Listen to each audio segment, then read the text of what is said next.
What it do, y'all? The real uncensored Browns fan. Um, I was lazy this week. It's bye week. I was gonna do the episode Brownies, Cookies, and Water with the players. Like regularly scheduled. Usually I release them on Thursdays, but got lazy because it was the bye week. Wasn't even thinking about it until it was like kind of late, and I was like, man, fuck it. I'll just do a video on game day, and we'll do a special episode of that. I know mostly the viewers are used to me doing the players, but we're gonna do a little something a little different. Obviously, it's not a raffle, but we're gonna talk about this episode of AB, aka Andrew Berry, also the youngest GM in the NFL. So yeah, let's talk about it. So I don't even know what I should say in this real fast. I don't know if how I should break this down. I know what I really wanted to say, but let's start with the mainstream media. Now, when I heard the video, like, yes, I realized what was being said, but at the same time, because I'm such a fan that I know why things need to be said. You know what I'm saying? I'm not new to this. I'm not like ignorant or like I know like people could say stuff and they can get you in some shit or whatever like that. And not saying that he was dancing, but it was just like you gotta be, you gotta stick to the script. Unfortunately, as far as a man of color, you know what I'm saying? Um, it just seems that you know when you put in that light, you gotta be cautious on what you be saying because if you're not quote unquote sticking to the script every time, they gonna try to hurt you or something like that. Obviously, Marshawn Lynch was a little bit different, but he still had to stick to the script a little bit. You know what I'm saying? Otherwise, he would have got fined. So he figured out his way, and AB being an intelligent guy, he's gonna find he knows how to speak. He's not no dummy. He's not gonna not saying that any of the other dudes that don't answer the question like Marshawn Lynch or anything like that. It's just he didn't have no time for that stuff. But AB being new, you know what I'm saying. You don't want to come off with a little bad reputation. I know you shouldn't give a fuck what people don't think and anything. I'm not saying that he do. I'm just saying that it's good to be professional. You know what I'm saying? All the way across. So with that said, you know, people was going in, saying that he really didn't make a decision on Baker. Let's start there. You know what I'm saying? Let's do that.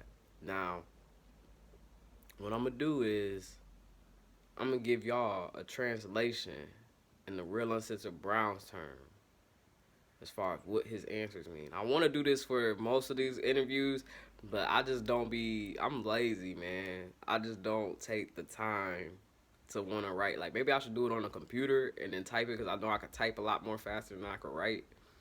But it's just like some of these questions you be shaking your head too, and you be like looking at them. But anyway, so let's go. He had an interview. I think it was like what, on Wednesday. Just this past Wednesday, so that would have been what, like the fourth or the third. So, okay, here we go. So here's the question that media is getting all crazy about. The question, verbatim, goes like this: says, where do you stand as far as on a scale where you view Baker Mayfield as your quarterback of the future, or you don't, or the final 8 games is crucial to that decision. Where do you stand? Again, he said, where do you stand as far as Baker Mayfield? Basically, where do you see Baker Mayfield as either quarterback or your future? Now, I'm not even gonna get into my opinion. Like I said, I'm gonna just break down what AB said. This is AB's answer. All right. I'm gonna give y'all a translation, the real uncensored Brown term, what the way I think about it.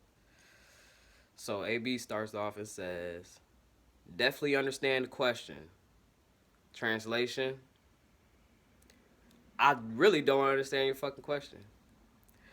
But I see this is Cleveland, and this is a town where we don't have consistent quarterback of the play.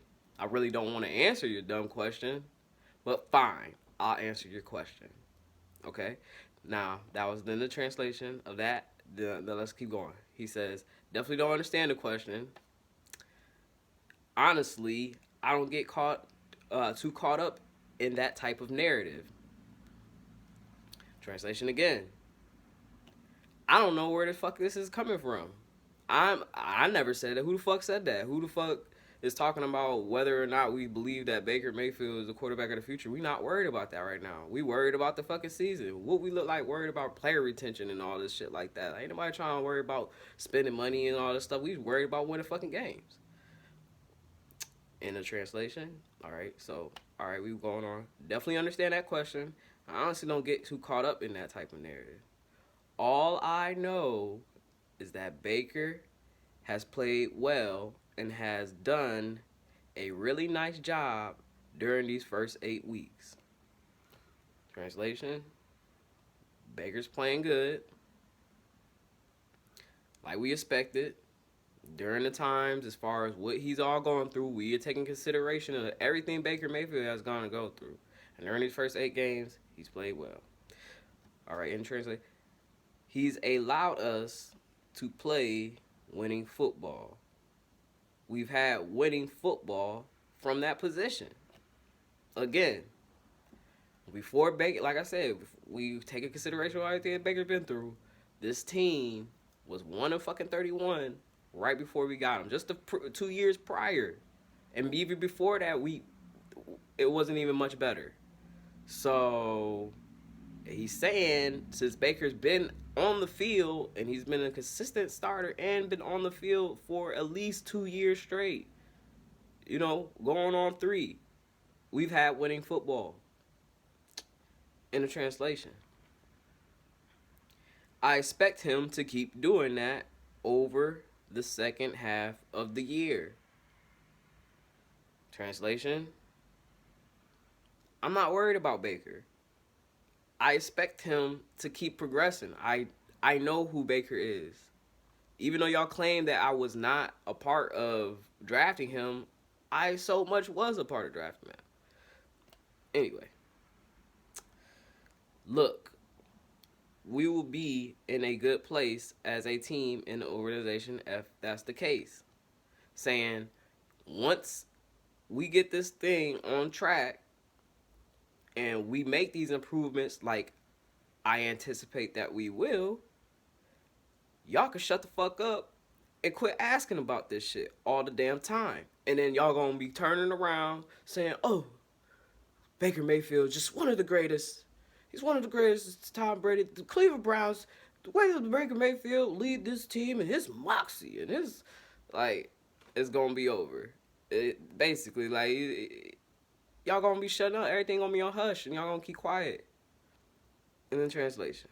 So, for people to sit up here and say that he never answered his question about Baker in the future, I mean, if you read between the lines, and if you're a real motherfucker like me, you know what I'm saying, you will see that he did answer the question.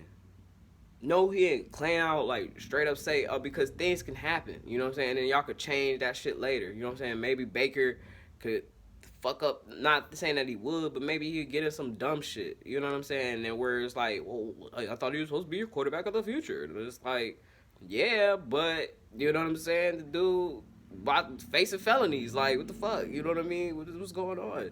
So anyway, so it's just man, these people, the media, and even another thing about it is why they go so hard on Baker, and then they keep saying, I heard multiple different types of dudes or different type of people come out of their mouth saying that these people never drafted Baker Mayfield, saying that Andrew Berry wasn't. But Andrew Berry was there, okay, when we drafted Baker. Oh, but he wasn't the decision maker. Okay, well, the main decision maker right now, who is P. Diddy, uh, John, y'all know him as. I can't say his last name. I'm gonna get it though one day. But P Diddy, I'm pretty damn sure he was a part of drafting Baker Mayfield. So for people to sit up here and say that nobody has any ties to Baker Mayfield, P Diddy got ties to him. I'm pretty sure that when he did his analytic test, it was just like that damn Spark Q shit where like Baker Mayfield was like one of the most greatest top quarterbacks or whatever coming out of college and all this other shit. I'm sure P Diddy did the same research and signed off on Baker too. So for anybody to sit up here and keep saying that, oh well, this organization don't have no ties to Baker Mayfield, that we just look at him just like, oh well, we inherited you. No, it's not. And that just goes to show that when you say shit like that, you don't know anything about this team, you don't know anything about this locker room. You just saying shit just to say shit. And I mean, that's cool, whatever, get your bread, but you know what I'm saying? Like, to get people riled up and all these, like, dumb sheep, you know what I'm saying? That just be, like, following along with it, like, yeah, Baker does suck. Like, you know what I'm saying? Like, get the fuck up out of here, dude. How y'all gonna sit up here and can him already? Like, 3 years. 3 years in the league. And each year, a new playbook. Come on, man. Come on, man. Like, and even if you ain't even a football player, even if you just a normal worker, you know what I'm saying? Imagine that. Imagine, like, you go to work. You get trained. They're like, all right, this is the way you get trained to do your job, you know, and this is how you got to do. And then they be like, sorry, after 1 year, oh, sorry. We're changing up the way that we do things around here. So we're going to need you to read this, okay? And you got to have to train, and then you have to go through training again in your classrooms and blah, blah. And then finally you get to get on your job and blah, blah. And then you start to do it, and then now you got to pick it up real fast because we expect things from you. We expect good stuff from you, even though we gave you just a new policy and it's totally different than what we did before. You know what I'm saying? Even though football is football, I get that. Some people will argue that football is football, but at the quarterback position, it's a lot different. So anyway, after that, oh, wait a minute, let's do it again. But this time, you're not going to have a training classroom, really. You're just going to have to go in there, read over the manual, start doing your job. No shadowing, no training, anything. Just go out there and do it. Go get him, Tiger. Come on. Come on, y'all. Like, common sense, man. Common fucking sense. And I don't understand why people lose it, man. I don't know how people allow motherfuckers to rally them up and gas them up. You know what I'm saying? Even though I'm kind of gassed up because I'm listening to this shit and it's just like appalling. It's like, what the fuck? Like, I can't believe they just said that. You know, and some people be like hopping the fence. Some people like I hear that be backing Baker, but then in the next moment they trashing. I guess I'm one of them people, but I'm different. You know what I'm saying? That don't mean anything. But anyway, this whole AB session turned on about that question, but that's the only question I wrote down verbatim. I did listen to the whole interview and everything like that. So it looks like he was also asked about Nick Chubb, which was like a question basically baiting, like, are you guys going to sign Nick Chubb to a big deal and blah, blah, blah. And he basically told him, like, look, we value Nick Chubb. We respect Nick Chubb. We want him to be here long term. Obviously, this is the NFL. Things can happen. In this current time, it's kind of hard to sit here and think because we're talking about a dude that's hurt. You know what I'm saying? Yes, we want him on the field. Yes, we understand his value. Yes, we know he's a big part of this team. And should everything go right, everything's good. But on the other hand, as far as speaking in the present, in the right now, we got Kareem Hunt. And Kareem Hunt is doing a wonderful job. And we got Kareem Hunt locked up on a contract. So ain't no sense of let's not talk about money. Let's not talk about contracts. Let's not talk about tenure.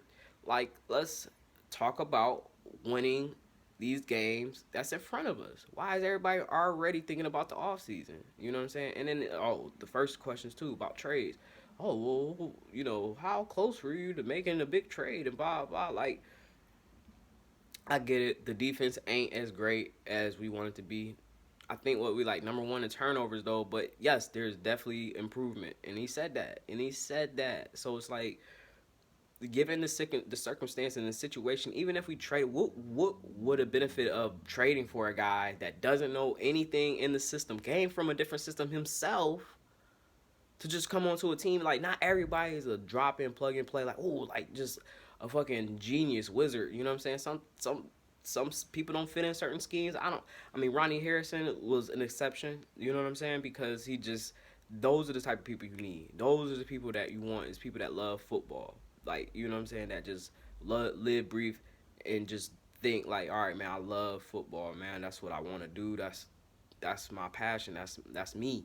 You know what I'm saying? Ball is life. Them type of people. You know what I'm saying? And Ronnie Harrison so happened to be one of those. So he made a great transition into doing what he needed to do when he got on the field. But as far as like just willy nilly, like always having to make like I have to get a trade down. Like if I don't get it down, like it's over. We got one trade. One trade is gonna take us to the top. Oh man, we get this one player.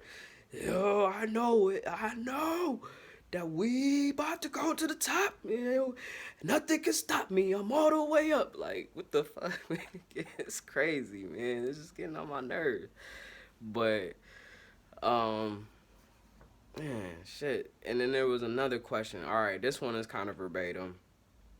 It said, "There's always outside noise about Odell. It's a year-to-year thing.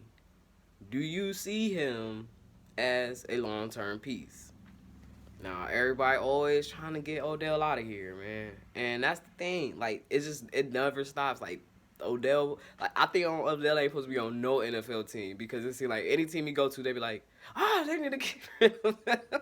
Oh, you need to get rid of him. Like, oh. And then, like, they always say, oh, he's not playing. He ain't never played with a quarterback. If he never played with a quarterback, we wouldn't know who he was. Because if you realize, like, the position that he played, he have to play with somebody that can get him the ball. So, like, y'all just sit up here and say that any quarterback that he played with, he ain't played with none. Well, Baker Mayfield can't get him the ball, blah, blah. Like, dude, that takes time.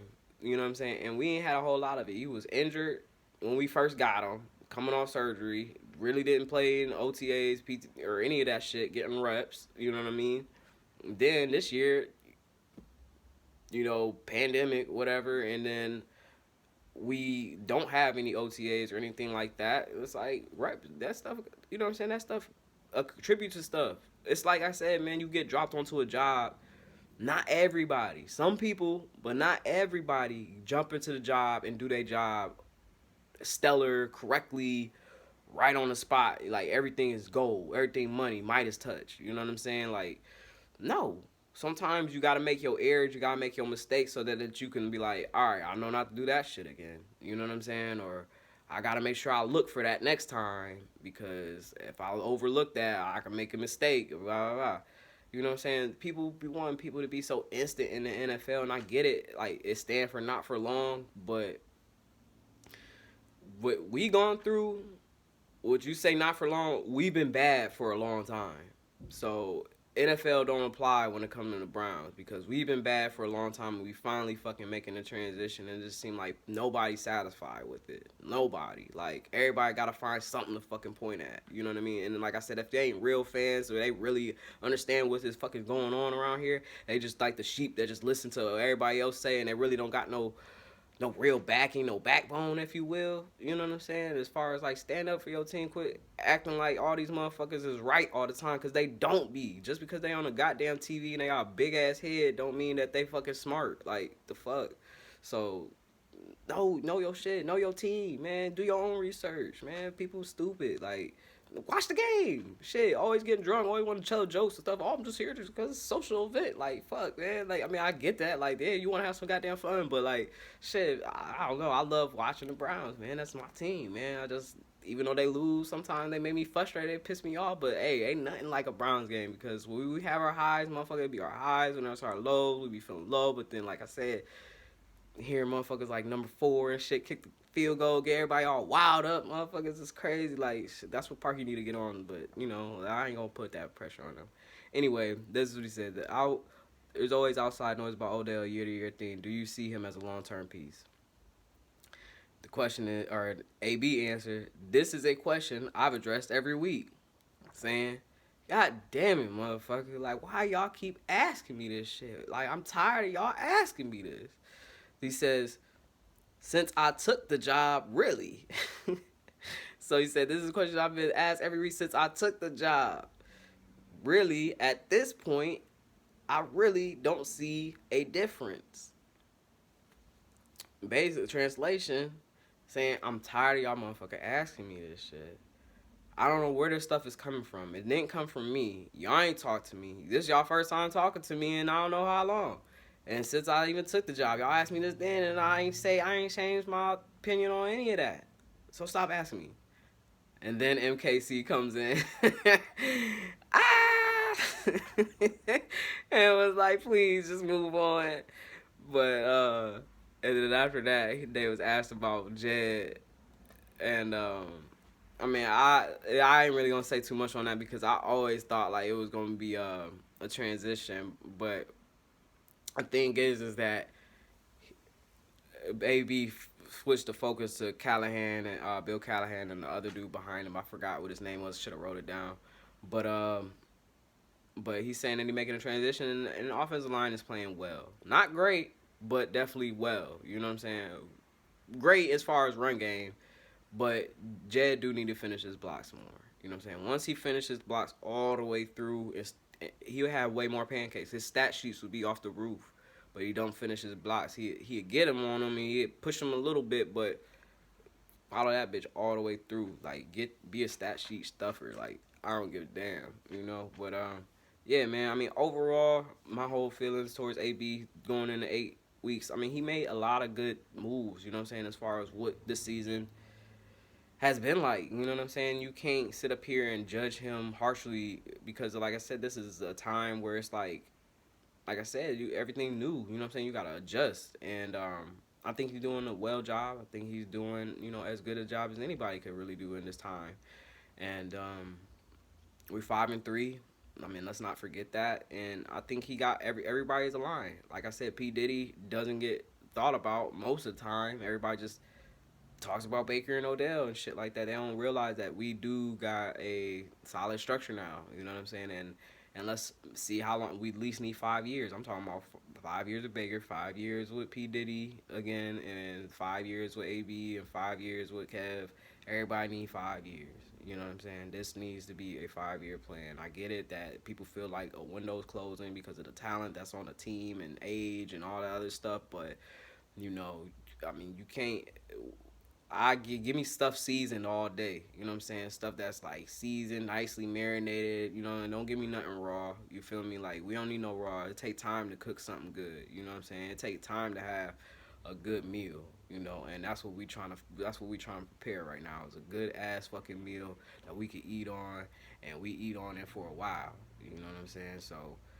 Everybody need to slow their roll. I get it. Like, we want to win right now, but like somebody else said, making it to the playoffs is just enough right now. And I mean, let's not get over our heads. Yes, we got a super talented team, but shit, not everybody get to do that. You know what I'm saying? Not everybody get to win a Super Bowl. I mean, how many great quarterbacks there have been that never got to win a Super Bowl? You know what I'm saying? Think about that. So shit, great teams even. You know what I'm saying? That didn't get to win a Super Bowl. So hey, everybody relax. I'm done here. The Relentless is a Browns fan. Peace.